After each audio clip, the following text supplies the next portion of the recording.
Dnešním hostem je William Horečka, podnikatel a student VUT v Brně, který se věnuje vývoji technologií a jejich aplikaci v praxi.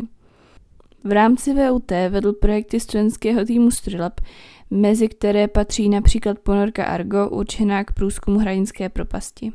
V posledních měsících ale úmyslně pracuje na založení vlastního spin-offu, který se zabývá nejen regenerativní biologií, ale taky vývojem hyperrealistických simulačních prostředků pro veterináře a doktory. I přes všechen záběr se vo volném čase věnuje profesionálnímu natáčení reklam a videoklipů a díky této zálibě před lety založil firmu Wi-Fi Digital, vyrábějící světelnou a manipulační techniku. Děkuji, že jsi přišel. Není vůbec za co. Tak jo. A rovnou začnu první otázkou.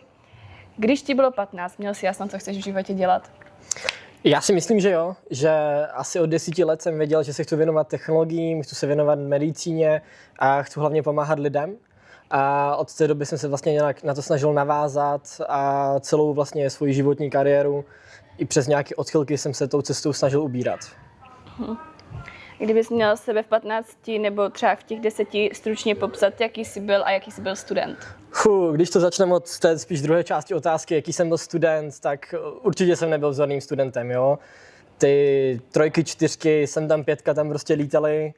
Snažil jsem se prostě chodit za školu, nebylo to ideální, spíš jsem se snažil věnovat tomu, co mě fakt jako bavilo.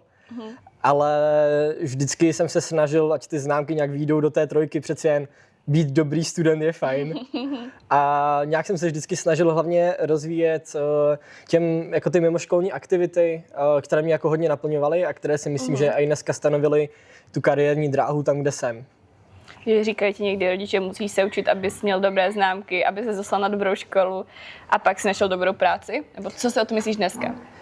Určitě mi to říkali mi to popravdě často, zejména právě v těch chvílích, kdy jsem prostě přinesl domů nějakou tu 5, ale zpětně si myslím, že to není úplná jako hloupost, ale v té chvíli jsem na to samozřejmě jako nadával, stekal jsem se, jo, určitě to jako nebylo nějaká moje priorita. Zpětně si říkám, že by mi to některé chvíle jako ušetřily, ale vůbec toho jako nelituju, že ty známky bych měl špatné.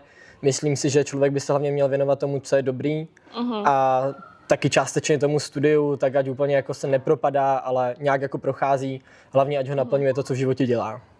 Takže na jakou školu jsi pak po třeba té základní škole pokračoval? Pokračoval jsem na gymnázium Petra Bezruče ve Frýdku-Místku, což bych řekl je jedno z těch náročnějších gymnázií a to se pak taky teda odrazilo trošku na mém studijním jako výsledku. Ale určitě můžu říct, že mě jako rozvinulo a že bych asi to gymnázium nevyměnil za něco jiného. Takže a pak kvůli čemu jsi pokračoval právě na VUT? To je trochu takový vtipnější příběh. Jo? Na VUT jsem pokračoval, protože ta technika, jak jsem zmiňoval na začátku, mě jako vždycky naplňovala, vždycky mě hodně zajímala. A v jednu chvíli jsem si řekl, že asi nechci být tak blízko rodičům, protože pocházím z Beskyd, kousíček od Frýdku-Místku. Takže jsem si řekl, že asi Vysoká škola Baňská v Ostravě nebude ta správná varianta, tak jsem si řekl, že aspoň těch 200 kilometrů je jistota, že tak moc jako na mě nemůžou, tak jsem se rozhodl jít teda do Brna. Taky kromě toho v Brně bych řekl, že je velice vysoká úroveň té technické stránky, takže mě to jako rozvíjí. No. Když jsi poprvé řekl, hele, podnikat by mě mohlo bavit, anebo jak jsi k tomu vlastně dostal? Tady je to trošku asi paradox, řekl jsem si to někdy asi v 7-8 letech. Pocházím z rodiny podnikatelů, moji rodiče podnikají, můj děda, můj praděda, všichni jako podnikají nebo podnikali. Takže nějakou tu základnu jsem vždycky jako v životě měl. A v té chvíli jsem si řekl, vlastně taky bych chtěl být jednou bohatý a být bohatý je za mě jediná cesta přes to, jakože člověk podniká. Jo. A co tě na tvé práci nejvíc baví?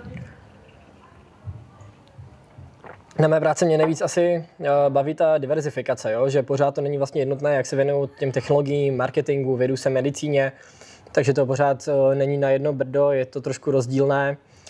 Člověk jeden den může řezat do lidí a druhý den může stavět robota, třetí den je na pódiu s kapelou Mirai a pořád si užívá vlastně ten život na plné pecky. A ty vlastně děláš spoustu věcí. Zkoušel jsi předtím i nějaké další věci, co třeba nevyšly? A lituješ ničeho? Anebo je to všechno součást cesty? Zkoušel jsem hodně věcí. Zkoušel jsem několik projektů, které jsem musel potopit, některé byly jako několikaleté. Kvůli tomu jsem pak částečně i vyhořel a můžu říct, že toho nelituju, i když je mi toho jako duševně trošku líto. Věnoval jsem se například speciálním jako přípravkům pro chytrá terária, pro plazy a akvarijní rybičky. Tam to pak selhalo zejména jako po finanční stránce a i když to bylo jako pro mě duševně jako hodně náročné, tak můžu říct, že mě to hodně posunulo. I přesto, že jsem jako u toho vyhořel a pak jsem jako rok skoro nevěděl, co se sebou, tak mě to jako posunulo o kus dál. Zažil jsem si, jaké to je podnikat, jaké to je jít za nějakým cílem a jaké to je selhat, což je za mě vždycky důležitější, protože to selhání posune jako mnohem dál, než když jako člověk vyhraje a získá to jednoduše, když takhle řeknu. A jak jsi z toho selhání vlastně zvedl, jak jsi z toho pokračoval? Je to častěji tím, že mě podržela rodina, přátelé. Samozřejmě taky můžu říct, že jsem chodil pak nějakou dobu k psychologovi, protože přece jen uspat drog, projekt, na kterém jsem pracoval přes 4 roky, není úplně jako jednoduché. Ale kolem a kolem prostě nějak to odezní, rány přebolí a člověk prostě si po 5-6 měsících najde nějaký nový projekt, začne na tom pracovat a postupně už přestane myslet na to, že to byla rána, ale začne na to myslet jako poučující příběh jako z minulosti. A když se vrátím k těm projektům, myslíš, že každý člověk by to měl zkusit, když chce a důležité je to zkusit, anebo to musí být nějaký talent toho, že najednou zvládne obchodovat a tak? Myslím si, že toho talentu je trošku třeba, ale ten talent není třeba úplně do toho začátku, ale spíš, aby člověk jako třeba raketově uspěl. Jo, myslím si, že každý člověk, co jako by chtěl zkusit něco dělat, tak by to rozhodně zkusit měl. Jo? Nikoho neodrazu o to, aby to jako neskoušel. Každý člověk má trošku jako jiné predispozice, takže si říkám, že by bylo občas fajn. Třeba já jako technik jsem musel začít spolupracovat ve velkém jako s mým bráchou, který studuje vysokou školu ekonomickou v Praze, protože přeci jen s těma financema nejsem na tom úplně nejlíp, takže občas prostě ten technik musí s tím jako markeťákem jako začít spolupracovat, aby to nějak jako dali dohromady. Ale to si myslím, že je taková jako jediná překážka, ale kdybych se jako měl vrátit k té původní otázce, určitě jako vyzkoušet to, za ten pokus člověk nikdo nic nedá. Hlavně když je prostě člověk mladý, prostě za mě do těch 35-40 let, kdy prostě nemá děti, rodinu, v podstatě nemá o co přijít. Takže myslíš, že je s podnikáním lepší začít hned? Myslím si, že na to člověk musí jako být trošku jako vyspělý, musí trošku vědět, musí si toho trošku jako zažít. Určitě nedoporučuji hnedka v 15 začít jako podnikat.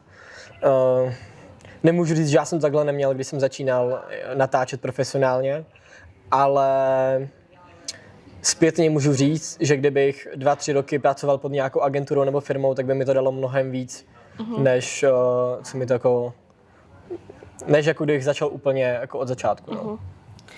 A kdyby ses měl vrátit do minulosti a dát nějakou radu svému 15letému já, co by to bylo? Nevstekej se tolik, tvoji rodiče to s tebou myslí občas i dobře, zdůrazňuji občas a je fajn je občas poslechnout a dát na jejich radu. I když to tak občas nevypadá, fakt jako, že to pomůže prostě, no. A teď poslední otázka, co děláš, když potřebuješ vypnout, když si potřebuješ odpočinout? To je celkem náročné, těch věcí je samozřejmě víc. Jednou když jsem si řekl, že potřebuji vypnout, tak jsem se rozhodl jít Santiago de Compostelu, takže to nedoporučuji ale nikomu.